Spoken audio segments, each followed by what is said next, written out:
Hey y'all, and welcome to a special edition of Politibrawl. My name is Brian, and Josh Hawley absolutely tears Jennifer Granholm apart because what she did should have cost her job. He is absolutely wild, and I agree with him on this. But before we dive in, I want to give a quick shout out to our sponsors over at Colonial Metals Group. They quite literally have the cure to fight inflation, but more on that later. Now, let's dive into the video. When you were here last, I talked with you about the fact that more than 130 officials in the Energy Department reported more than 2,700 trades of shares, bonds, and options in companies that ethics officers said was directly related to the agency's work. This is institutionalized corruption. And I asked you point blank, do you own any individual stock? And you told me, no. Let's just look at it. It was not a difficult question. Do you own individual stocks, Madam Secretary? You said no. In fact, you repeated it 3 times to me. No, no, no.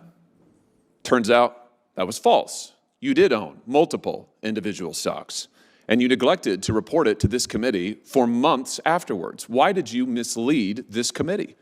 Oh, my goodness. That was exactly my response. So why did you mislead this committee? I believed that I had sold all individual stocks, and I was incorrect. So I came back. You just don't know your portfolio? Pretty much. It's a big one, I guess, huh? No, it's extremely small. Apparently not. Someone manages it for you? So I came back as soon as I found out that, in fact, I had not sold all individuals. Wait. No, that's not true either. Let's just look at the timeline. Let's not. I just remind you, you're under oath. Madam Secretary, you testified you didn't own any individual stocks. You didn't sell the stocks for a whole nother month. And after you sold the stocks, you waited another month before you informed this committee. Why did you mislead us, and what were you hiding? Why did you wait so long? Why did you hide this?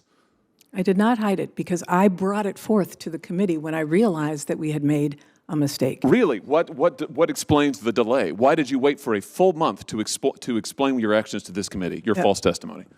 That's less than a month, and I sent a letter explaining what had happened. May the 15th to June the 9th. Are we because I owned a Ford stock that was... You misled this committee, and you wait. What were the stocks? What were the stocks that you owned? It was a Ford stock that my husband had owned since he was very young, and I just was not aware of it.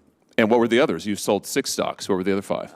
I sold non-conflicting stocks. What were they? Honestly, I don't even know. I do know the Ford one because that was a conflict. You don't. That's why I raised this. You're here before this committee a year later after actively misleading to us, after denying and delaying, and now you won't tell us. Was one of them Proterra?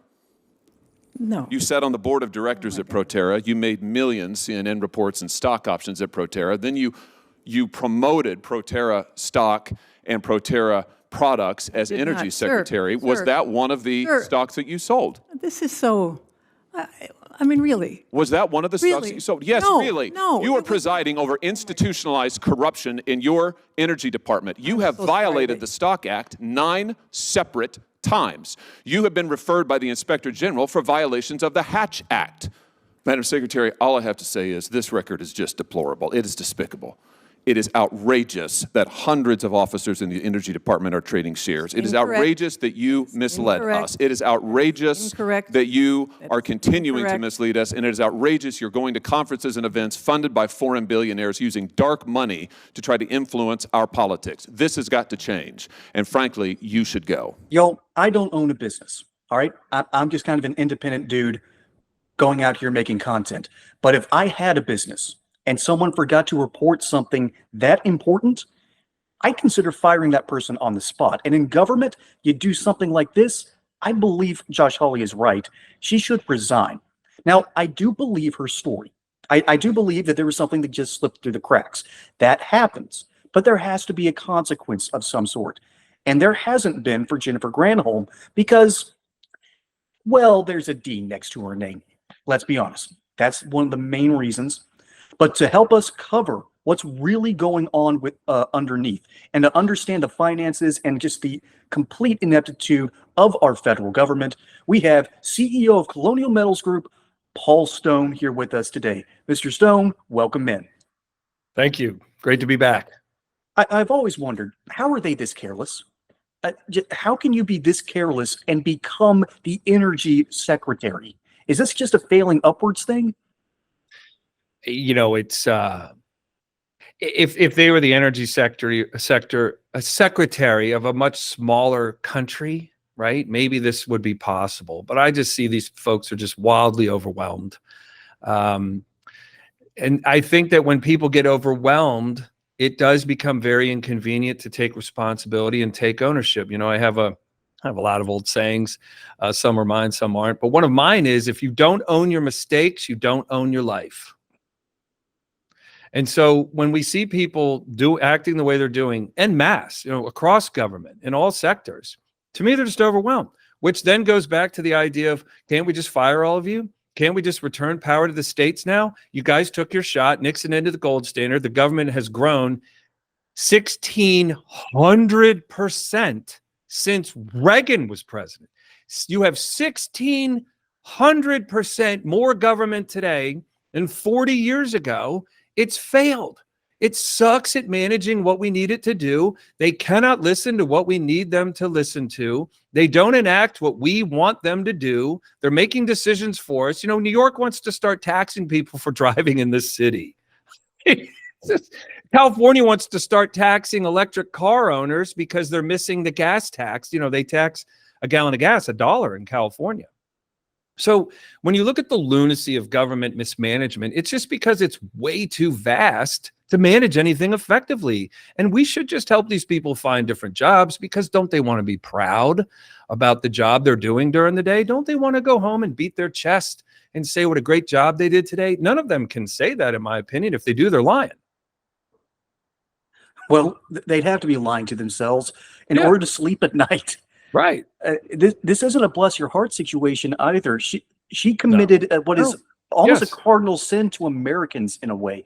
We take our money very seriously. Right. And if you've mismanaged it, if you've lied about it, most Americans usually seem to care, but for some reason, this isn't an outrage anymore. So this whole thing's just weird. But why are there no consequences? Why are there no consequences for Granholm? When you live in a victimhood mindset nation, which we mostly do today, you get to play the blame game. Wasn't my fault. I didn't mean to. Well, it could have happened to anyone. Those kinds of excuses. But when you're in a position at the apex of an agency like she is, or the person who was in charge of the Secret Service, I would have resigned that day, and I would have taken my top lieutenants with me the day that there was a successful attempt on Donald Trump's life, former President Trump's life. I would have had to resign that day, because I would need to show back to the country and anyone coming into that job after me that that's one hell of a job to have. And so if a huge mistake is made, even though he wasn't, put under the ground because of that attempt, it was a miss, mostly, I would still resign for honoring something, for honoring the people that hope he gets to live on and run for election, right? For honoring the position that I was appointed to or put into or hired to do.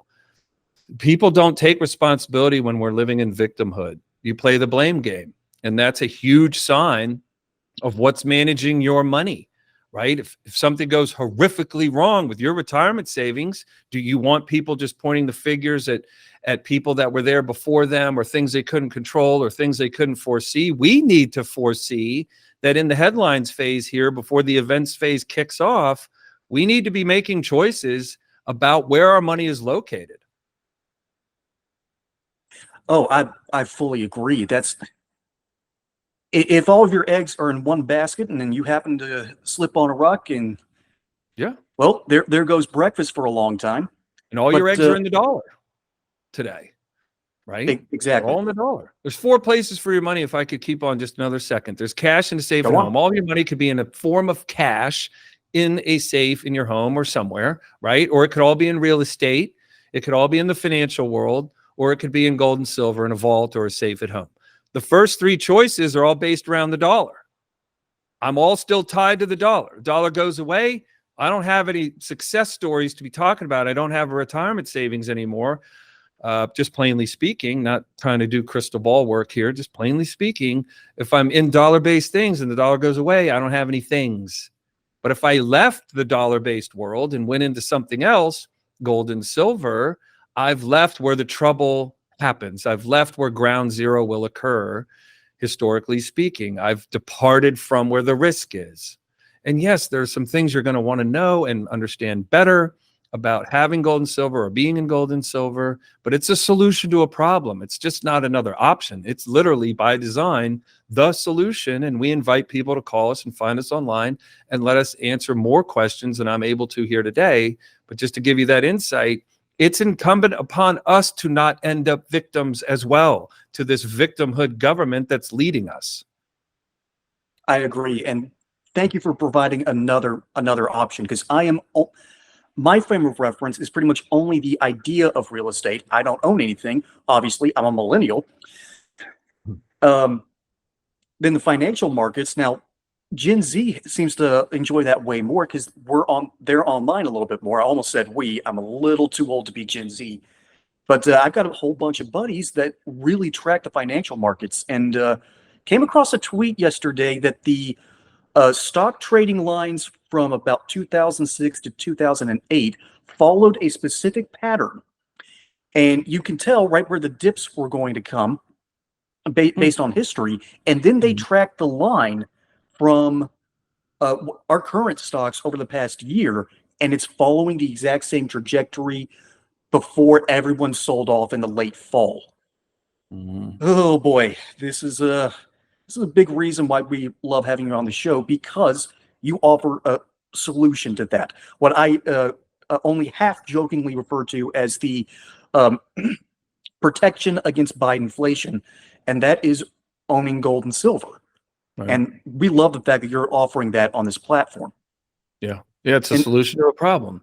Two things: wake people up to taking power back, right? And get out of this sleep we've been lulled into over the last 20, 30 years by this gigantic, massive government that is highly ineffective and working to destroy your financial future because they're printing the dollar to pay its bills, which kills your dollar. The dollar long ago was worth 100 cents. You take a dollar out of your pocket, throw it on the ground, turns into 100 pennies. Today, you would get 2.7 pennies from that. It's almost eviscerated. If you think of the dollar as a resource, you think of energy as a resource, well, we still got hundreds of years of oil in the ground, supposedly, but the dollar is a resource as well, and only 2.7% remains. That's how you want to look at it. That's just a mind-numbing stat. But I want to ask one more question and tie this all back to Jennifer Granholm, because again, she had a whole bunch of not a whole bunch. She had 6 individual stocks that she didn't know she had, and her husband was apparently involved. And again, I believe her story. People fall through the cracks all the time. But Mr. Stone, if you were her boss, and in other words, if you were the president and you heard that the person that you picked to be your energy secretary did this with her money, what would you do? I'd let her go. Well, that was easy.